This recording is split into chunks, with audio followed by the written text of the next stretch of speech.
Hitler's top generals found out about Hiroshima while locked in a British prison. Their reaction was caught on secret microphones. What they said next shocked the Allied officers. Some at first thought it was fake. Others realized they had focused on the wrong weapon the whole war. But one general said something that made everyone go quiet. His words showed why Germany never had a chance. The secret recording, August 6, 1945. It looked like a normal day at Farm Hall in England. But it wasn't really a farm. It was a secret prison inside. Were 10 German scientists, Hitler's top nuclear experts.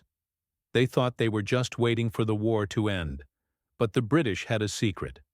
Every room was bugged with hidden microphones that recorded everything they said. The scientists didn't know anyone was listening that evening. A British officer came in and told them about Hiroshima, an entire city destroyed by one bomb. What happened next was recorded forever. The microphones picked up something the Allies needed to hear. But first the Germans had to understand what they were told. Some laughed, some went quiet. One scientist said it must be a lie. The disbelief. Werner Heisenberg was Germany's top physicist. He led Hitler's atomic program. When he heard about Hiroshima, he said that's impossible. America can't do that. The other scientists agreed. They thought it was just propaganda, another lie to make Germany look bad. But then the British officer gave them details: the bomb's power, the size of the blast, the deadly radiation. Heisenberg's face changed. He went quiet. He grabbed a paper and started writing fast. His hands moved quickly, numbers covering the page. The others just watched him. Nobody spoke. Finally, Heisenberg stopped, looked up and said softly, "It's real. They actually did it." The room broke into chaos, but one question filled everyone's mind. How did America beat them? Germany had started first. They had the best scientists. So what went wrong? The blame game started right away. Voices rose. Otto Hahn, the man who discovered nuclear fission, felt sick. "I invented this," he said, "and now it's killed 100,000 people." He walked away. Some thought he might hurt himself. The others began blaming each other. Carl Friedrich von Weizsäcker said the Nazi leaders were to blame. "They never gave us enough money." Kurt Diebner disagreed. "We had money and resources." He said we just made bad choices. Heisenberg tried to defend himself, saying, "They worked on reactors, not bombs. We were trying to make energy, not weapons," he said. But the secret recordings tell a different story. Some of them sounded almost relieved. They hadn't built one. Others were angry and ashamed. Paul Hartek finally said the truth out loud. "We were simply behind. The Americans were better. We have to accept it." That truth hurt. But another shock was still coming. One that would change everything. The technical breakdown. Heisenberg kept working all night. He had to know how America did it. By morning, he had figured out the basic design. He called the others together and explained there are 2 kinds of bombs, uranium or plutonium. Both can work. They must have separated uranium. 235, he said. But that takes huge industrial plants. The Germans had tried and failed. Their way was too slow, too costly. America had built giant gaseous diffusion factories with thousands of workers. We never had anything like that. Heisenberg admitted. The others nodded now. They saw the truth. It wasn't just about science, it was about industrial strength. America had power and resources. Germany could never match. Whole cities working on one weapon. We worked in basements. One man said they worked in factories as big as towns. The difference was huge and shameful. But then came the biggest shock. The generals had been listening too. General Erich von Stein finally spoke, his voice calm and cold. "Gentlemen, you're missing the point." He said. Everyone turned to him. "This bomb doesn't just end the war with Japan. It ends all wars forever." The scientists looked confused, so he explained, Whoever has this bomb controls the world no more.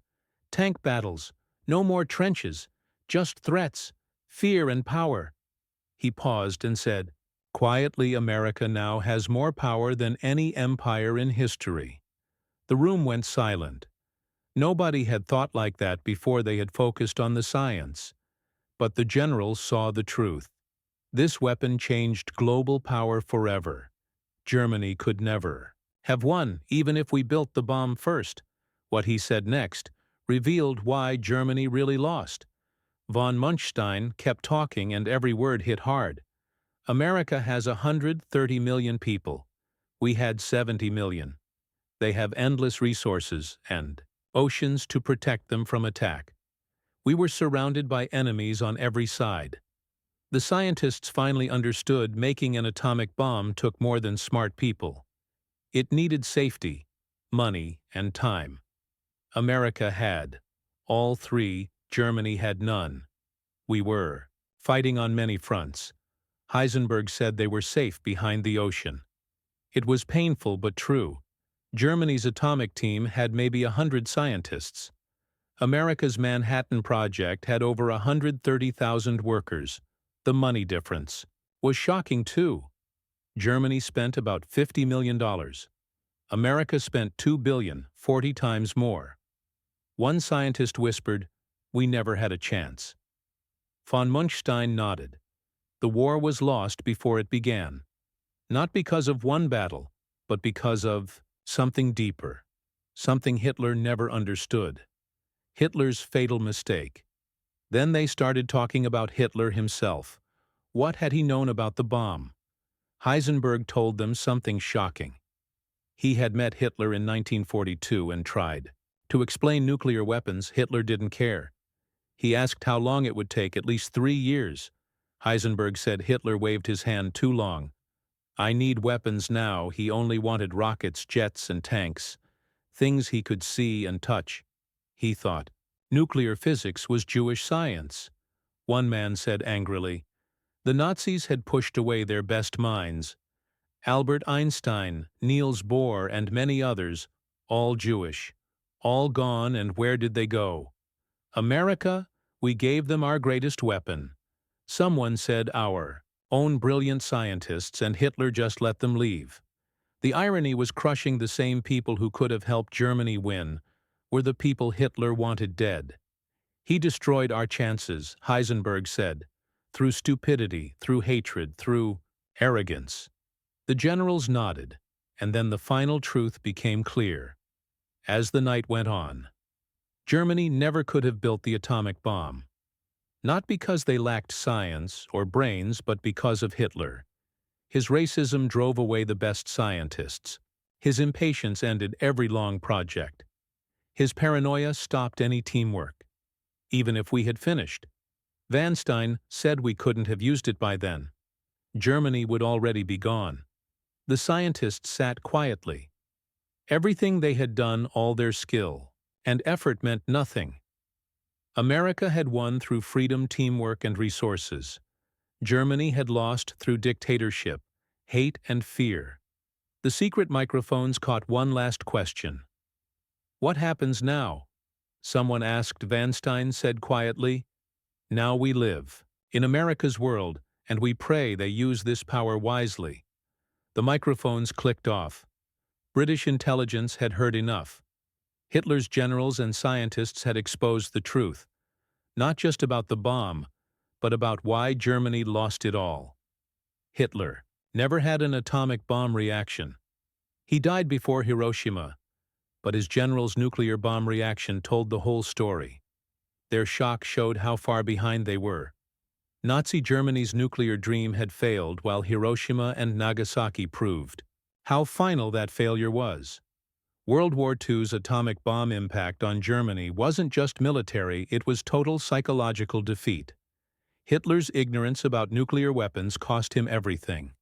And when his scientists heard about America's bomb, they finally understood they had already lost before they even began.